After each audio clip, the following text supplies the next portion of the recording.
జై శ్రీరామ్. మనకి ఇప్పుడు పండ్లు వస్తున్నాయి.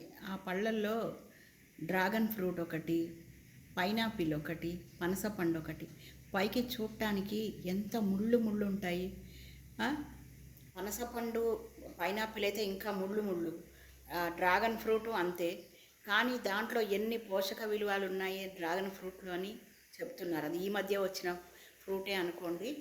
కాకపోతే పైనాపిల్, పనసపండు మనకి సామెత కూడా ఉంది, తండ్రి గరగర తల్లి పీసు పీసు బిడ్డలు రత్నమాణిక్యాలు అని.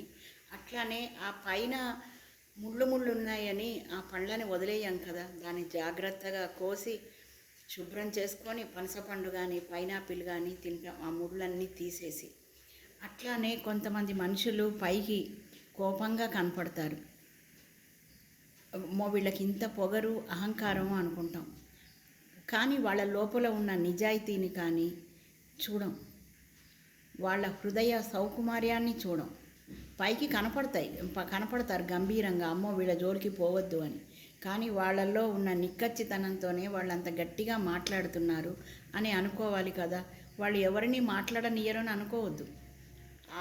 ఈ పండ్లలో మనకి ఎంత రకం ఇదిగా ఉన్నాయో, బయటకి చుట్టానికి లోపల చుట్టానికి ఎంత తేడా ఉందో.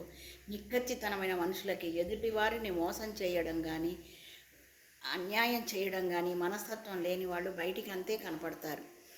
అందుకని మీరు ఈ పండ్ల దాని మనుషులకి నిజాయితీగా, మనుషులు అందరు మనుషులని అనట్ల, వాళ్ళు బోళాతనంగా కూడా అంటారు, లోపల ఏమీ ఉండదు. వాళ్ళు పండ్లు ఎంత ఉపయోగపడుతున్నాయి మన శరీరానికి, అట్లానే ఎదుటి వాళ్ళకి ఉపయోగపడే మనస్తత్వంతోనే ఉంటారు. వాళ్ళని అన్యాయం చేయాలి, వాళ్ళ సొమ్ము తినాలి, డబ్బులు తినాలి, వాళ్ళని అన్యాయం చేయాలి అనే ఉద్దేశంతోనే ఉండరు.